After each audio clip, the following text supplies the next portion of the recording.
Hello, and welcome back to Mom and Dad Meet World, kinda. So this is going to be a little bit different type of a video where I had been asked several times hey, I'm looking for a new PC or I'm looking for a new computer. Which one should I get?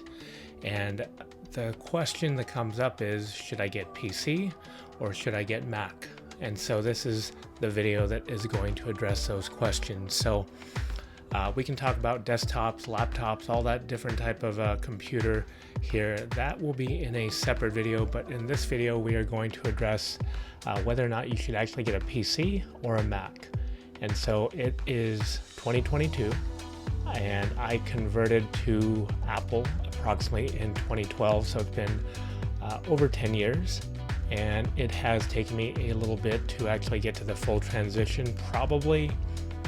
I'm going to say probably 5 years from when we had gotten our first Apple computer. It was a Core i7 MacBook Pro, and it was an awesome computer. Had the DVD super drive, did not have the Retina display.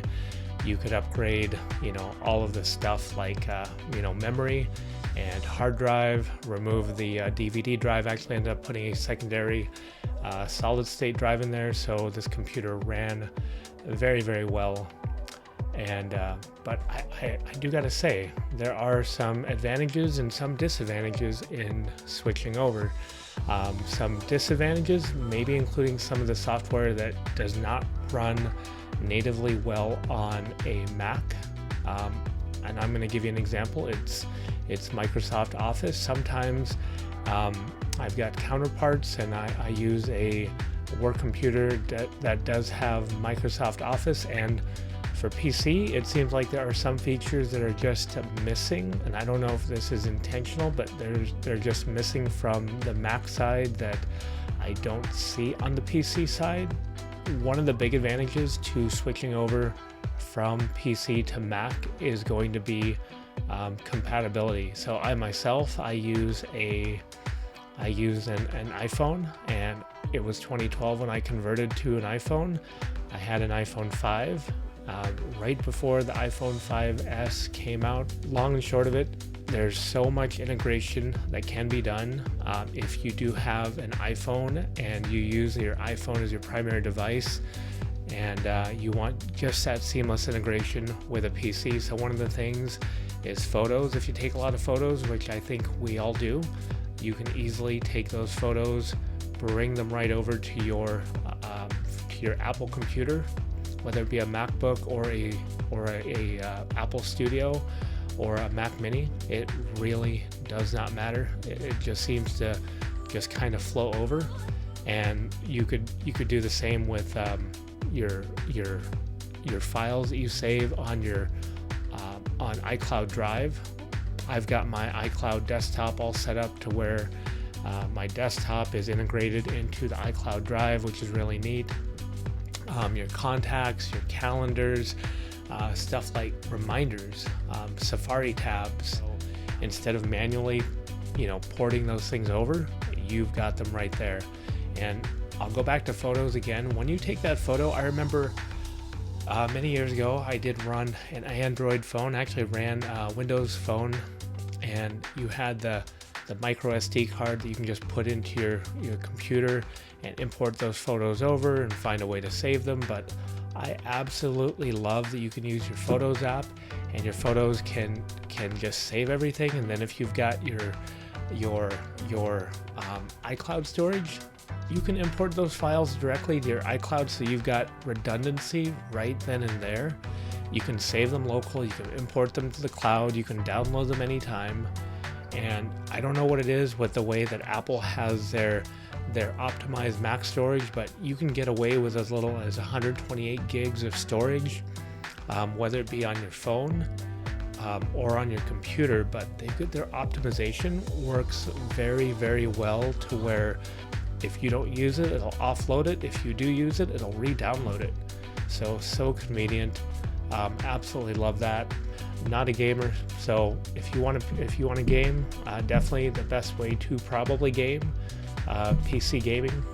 So again, Mac does have gaming. They've got Apple Arcade, and then they've got other titles that you can download. But probably pales way in comparison to what they have on the PC side. When we talk about moving things over from one device to another, as in taking your phone, I forgot about AirDrop. Also, AirDrop works incredibly well. Whether or not you want to share from phone to phone, you want to share from your phone to your computer, you definitely can, and do that very quickly. And if you've got other people in the household who also use iPhones, they can do that really quickly and easily by finding you, and all of a sudden that content will appear onto your desktop. Another advantage of using Apple and using Mac as your computer is the yearly refreshes in operating system. It will make your computer, I don't know if it's a mind trick or if it's not a mind trick, but it'll make your computer feel like it's new every year with a new updated operating system. You can update, you don't have to update, but I like to update it every year.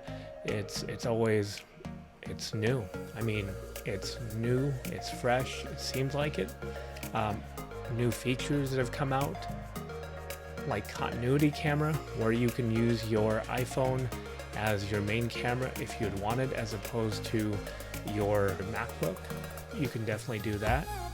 So a downside to going Apple versus going PC, especially if you've used a PC for many years and you're used to all of the shortcuts and all the commands, is having to learn the new commands. It's like print screen. I know on a PC there's print screen button, or there's various commands for a print screen.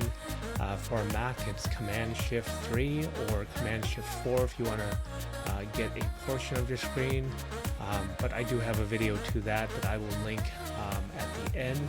Another thing you can do is, if you have a mirrorless camera or a digital SLR, what you can do is, when you import those photos into your Photos app, those photos will also appear on your iPhone or your iPad alongside your Mac. So another advantage is, if you need troubleshooting, you can always call 1-800-MY-APPLE. I know they give you a 1-year warranty with a new Apple product, but I believe everybody else does also. And what you can also do, I think the big difference is if you can make the appointment and go right in. Depending if you live near an Apple store, you can always send it off, but if you live near an Apple store, you can go directly into the Apple store. Again, I suggest making that appointment and see them live in person and get that help you need from one of the Genius Bar people. Or if you do need to replace your device, you can definitely just go in there, and hopefully they will have your device and get your device replaced. So again, just my 2 cents, pros and cons between PC and a Mac. Thank you for watching. Hope you enjoyed. If you did, please like and subscribe. And if you're new to this channel, welcome to Mom and Dad Meet World, kinda.